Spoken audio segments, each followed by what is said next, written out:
My father was reading my emails when I walked into his office. He didn't look up. He just sat there behind his mahogany desk, my laptop open in front of him, his reading glasses low on his nose, scrolling with one finger like he owned everything that had ever come out of my mind. Because in his version of reality, he did. "Sit down, Maya," he said. I sat. That was the first problem, and I didn't fully understand it until much later. I sat. I had always just sat. My father is a federal judge, has been for 19 years. Before that, he was a partner at one of the most respected litigation firms in Boston. His name is on a building at the law school he attended, because he donated enough money to put it there, and because he believed genuinely, deeply believed that his name deserved to be on things. On buildings, on cases, on people, on me. "You missed your LSAT prep session on Thursday," he said, still not looking up. I had a deadline. For what? It wasn't a question. It was a dismissal dressed up as a question. I'd learned the difference early. "My project," I said. "The one I've been working on for the past, the app." He said it the way you'd say the rash or the incident. "Maya, we have discussed this. You have 1 year left of your undergraduate degree. You have a seat waiting for you at Georgetown Law. You have a future that your mother and I have spent 26 years building for you, and you want to throw it away to play on your computer." I didn't say anything. "Your brother didn't have these problems," he said. There it was. My brother Daniel, 3 years older, currently a second-year associate at my father's former firm. Daniel, who had never once in his life colored outside the lines my father drew. Daniel, who at Thanksgiving last year had looked across the table at me with something in his eyes I can only describe as pity, the kind you feel for someone who doesn't yet know they've already lost. "I'm not throwing anything away," I said. "I'm building something." My father finally looked at me. That was almost worse. "I'm going to say this once," he said, "and I need you to hear me clearly. You will take the LSAT in the fall. You will go to Georgetown. You will stop this hobby before it costs you any more time. Or you will do it without a single dollar of my money, without this family's name, and without this house." I heard him clearly. I just didn't do what he said. The thing about growing up in a family like mine is that love always came with conditions attached, and the conditions were always listed in fine print you weren't allowed to read until you'd already signed. My mother, a former federal prosecutor turned nonprofit board member, wasn't cruel exactly. She was just absent in the way that very busy, very important people are absent. She attended my school plays and my graduations, and she hugged me at the right moments, but there was always somewhere else she needed to be. Always a call she had to take.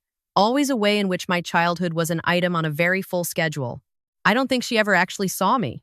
I think she saw her daughter, which is a different thing entirely. The apartment I grew up in was on Beacon Hill. 4 floors, original crown molding, a housekeeper named Gloria, who made the best chicken soup I have ever tasted in my life, and who was the only adult in that building who ever asked me what I actually wanted to be when I grew up.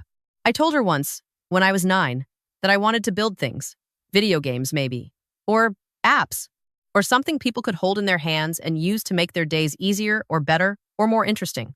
Gloria had smiled and said that sounded wonderful. My father, when I repeated this to him at dinner that night, had said that software engineering was for people who couldn't get into law school. He wasn't trying to be mean. He was just stating, as he understood it, a fact. I built my first real application when I was 17. It was a scheduling tool for high school students. Simple. Nothing groundbreaking, but I showed it to my computer science teacher, Mr. Harrington, and he looked at it for a long time without saying anything. And then he said quietly, "Maya, this is really good." I never told my parents. That became a pattern. By the time I was a junior in college, I had a co-founder, a prototype, and 12,000 users. Her name was Jess. We had met in an Intro to Python course freshman year and discovered almost immediately that her strengths and mine fit together the way 2 halves of the same sentence do. She was relentless about product. I was relentless about experience. We fought constantly and built something extraordinary, or at least we believed we were. The app was called Clearline. It was a project management tool built specifically for small creative businesses, photographers, event planners, boutique marketing agencies, people who needed professional-grade organization software but couldn't afford enterprise pricing and didn't have IT teams to implement it. We priced it at $22 a month and made the onboarding so simple that a florist in Nashville had it running for her entire business within an afternoon and sent us an email that said, simply, "I finally feel like I know what I'm doing." I printed that email and kept it in my desk drawer. My father did not know Clearline existed. Jess knew about my father. You have to tell him eventually, she said one night over bad takeout in our tiny off-campus office, which was technically a converted storage room we were renting from a sympathetic professor for $300 a month. I know, I said. He's going to find out. I know. Maya. I know, Jess. I didn't tell him. I took the LSAT instead. I scored high enough to satisfy him, which required approximately 40 hours of prep and was one of the more joyless experiences of my adult life. I submitted my Georgetown application. I smiled at Thanksgiving and answered questions about my coursework, and did not mention that we had just crossed 40,000 active users and that 2 investors had reached out to us through our website contact form in the past month. I was living 2 lives and I was exhausted, and I was, despite all of it, the happiest I had ever been, because for the first time I was building something that was entirely mine, that no one had told me to build, that no one had designed a future around, that was just mine. Then my father found the investors' emails. He called me on a Tuesday in February of my senior year. I was in the middle of a product review meeting with Jess when my phone lit up with his name. I stepped into the hallway. "What is Clearline?" he said. My stomach dropped. "Dad, I was using your laptop to print something when you were home for Christmas. Your email was open. I saw correspondence from a venture capital firm. I did some research." A pause. "What is Clearline, Maya?" I told him. Not everything, but enough. The users, the product, the co-founder, the investors who were circling. The silence on the other end of the line lasted long enough that I started to wonder if the call had dropped. "You have been running a company," he finally said. "While we paid your tuition, while I arranged your law school future, while your mother and I believed you were," he stopped. I could hear him organizing himself, the way he always did before he said something he had decided mattered. "You lied to us." "I didn't lie. I just didn't. You deliberately withheld." "For how long?" "Almost 3 years." Another silence. "You will shut it down," he said. "I won't." I don't know where it came from. I had spent 26 years finding softer ways to say no, or not saying it at all, or saying yes when I meant the opposite. But that came out clean and clear. No hesitation, no apology built into the syllables. "Excuse me, I won't shut it down. I've worked too hard on it. The people who use it depend on it. I'm not shutting it down. Then you can work on it from somewhere else." His voice had gone very quiet, the way it did when he was most serious. I'd always found the quiet voice scarier than the loud one. "You will not use my money, my home, or my name to pursue something I have explicitly told you I do not support. Are we clear?" I said nothing. "Are we clear, Maya?" "Yes," I said. "We're very clear." I drove back to Boston 2 weeks later, packed everything I owned into my car, and moved into Jess's couch for 3 months, and then into a studio apartment in Cambridge that cost me most of my savings, and then into the future I had actually chosen for myself. I didn't call home for a long time. Neither did they. The year that followed was the hardest and the best of my life simultaneously, which is a contradiction I've never fully been able to explain to people who haven't lived it. I did not go to Georgetown. I turned down my acceptance in April, which required typing a formal email to the admissions office with hands that were trembling, not from doubt, but from the magnitude of choosing something for the last time. I told my advisor. I told Jess, who hugged me for about 30 seconds longer than she usually did anything. I did not tell my parents. I deferred to no one that year. It was disorienting in the way that open space is disorienting when you've only ever lived in narrow hallways. Jess and I took the meetings with the investors. We were careful, the way you are careful with things that matter. We turned down 2 offers that would have given us money but taken too much control. We negotiated hard on the 3rd. We knew what Clearline was worth, and more importantly, we knew what we were worth, and I had learned not to let anyone else set that number for us. We closed our Series A in September. The headline number was $8 million. I remember sitting in the parking garage after signing the documents, in my car, engine off, and just breathing, in and out.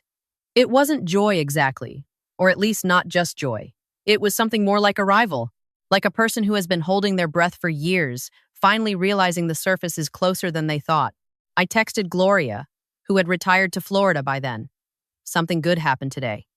She sent back 3 heart emojis and a voice note of herself saying, "I knew it, I knew it, I knew it." I did not text my parents. We grew fast after that. The product got better. Jess hired a team.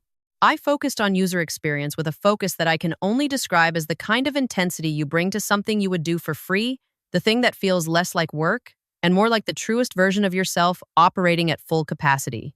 By the following spring, Clearline had 280,000 paying subscribers.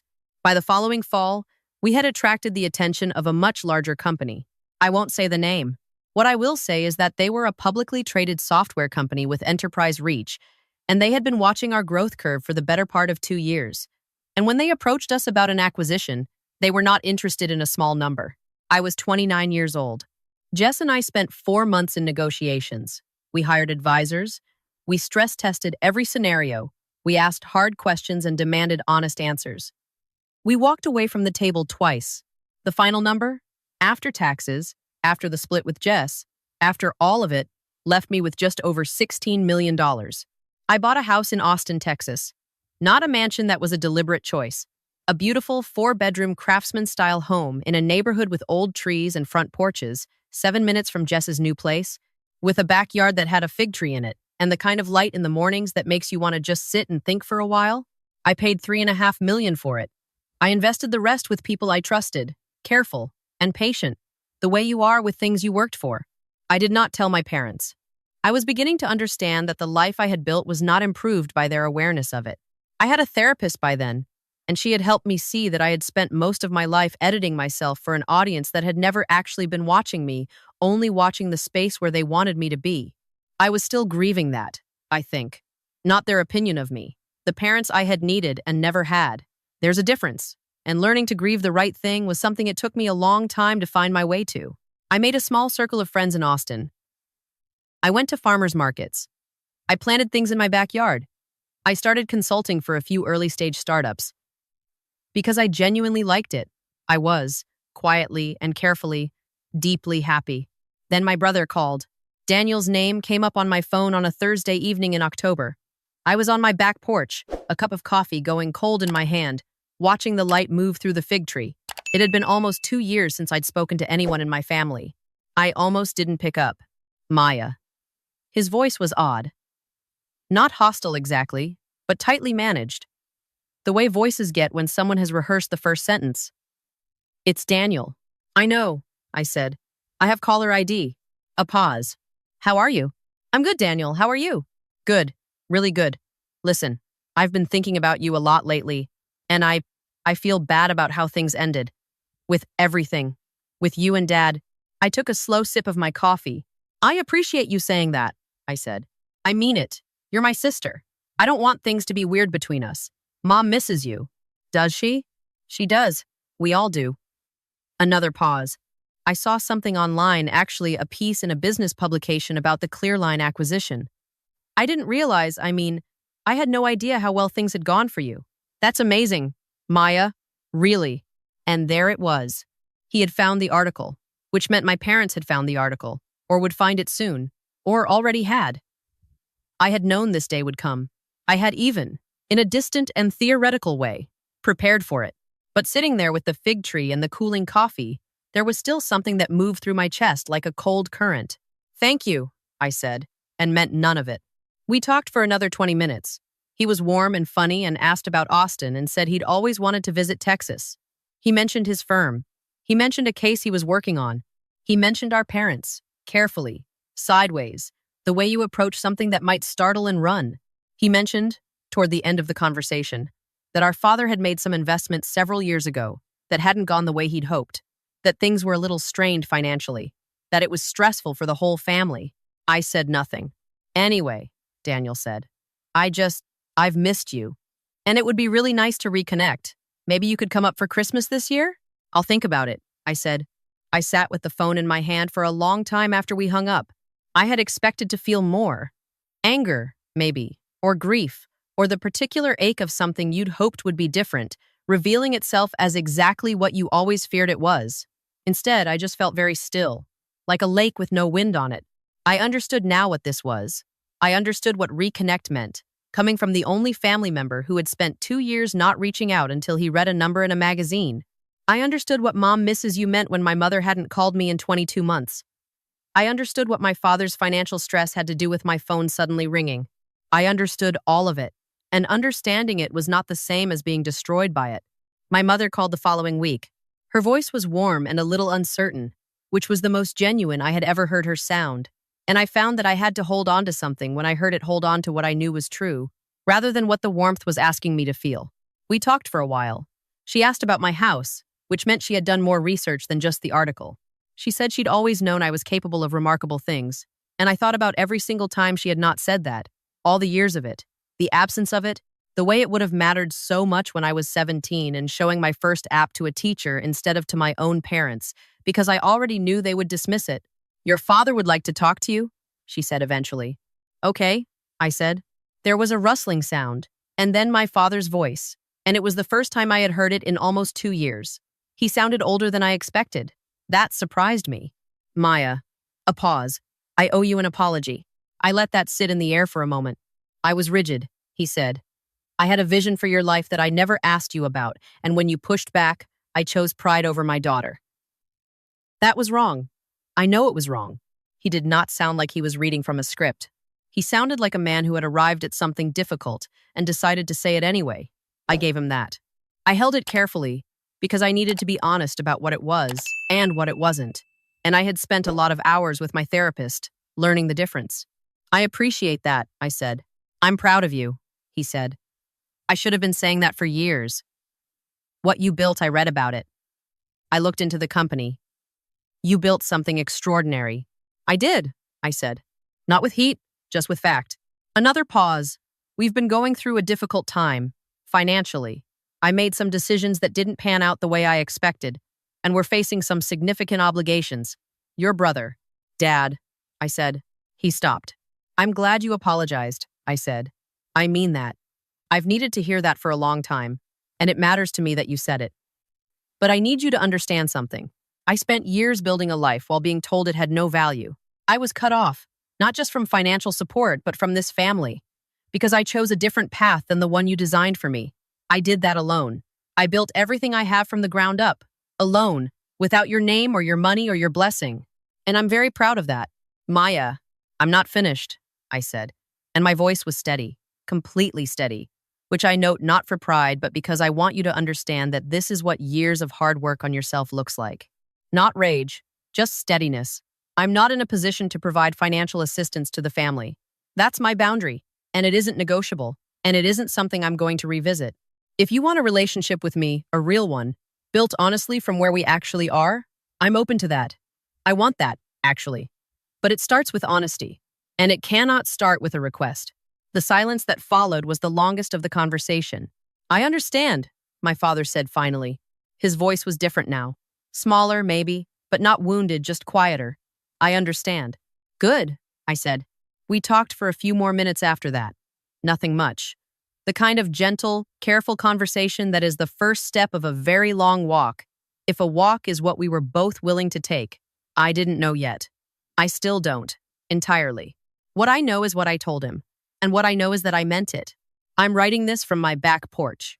The fig tree is full right now, and the morning light comes in at an angle that turns everything it touches into something warmer than it actually is. My coffee is hot this time. I learned to drink it faster. I've been thinking a lot lately about what it means to come from a family that loved you in the shape of control and called it devotion. I think a lot of people know what that's like. I think a lot of people spent their childhoods being told that the things that lit them up were impractical, embarrassing, beside the point that the point was something else entirely, something their parents had decided was the point before they were even born. And I think a lot of people sit with that for a long time. They don't know what to do with the grief of it, the strange, particular grief of mourning parents who are still alive, still calling, still capable of warmth, but not quite the warmth you needed when it would have made the difference. I sat with it. I still do. Some days. What I've learned is that the life they tried to build for me was never going to fit because it was built in someone else's measurements. I had to find out what my actual measurements were. That took longer than it should have because I spent so many years letting someone else hold the measuring tape. I don't hold anger toward my father the way I used to. Anger is exhausting, and I have better things to do with my energy now. What I hold is something more like clarity, a clear-eyed understanding of who he is and who I am, and the difference between those two things, and why the difference used to feel like a wound, and now mostly just feels like information. He is a man who wanted his daughter to be a monument to his choices. I am a woman who chose to be something else entirely. Those two facts coexisted for a long time in tremendous tension. And then the tension resolved. Not because anything changed between us, but because I stopped needing his approval to know that I was right. That shift, the moment you realize you have been seeking permission from someone who doesn't have the authority to grant or withhold it, that is the moment things change. Not overnight, not dramatically. Just quietly, the way water finds the path it was always going to take. Jess called last week to tell me she has an idea for a new company. She outlined it to me over the phone for 45 minutes, her voice getting faster as she went, the way it does when she believes in something. I sat on my porch and listened, and took notes in the margins of a notebook, and felt that thing again, that pull, that particular aliveness that comes from building something from nothing. "Are you in?" she asked. I didn't hesitate. "Yes," I said. "Absolutely yes." And that's the thing about finally living the life that belongs to you. You stop second-guessing the yeses. They come from somewhere real and settled, somewhere that doesn't need to check with anyone before it answers. I have a therapist, and a co-founder, and a fig tree, and a backyard where things grow because I put them there and watered them and paid attention to them. I have a father who may, slowly and imperfectly, be learning to meet me where I am.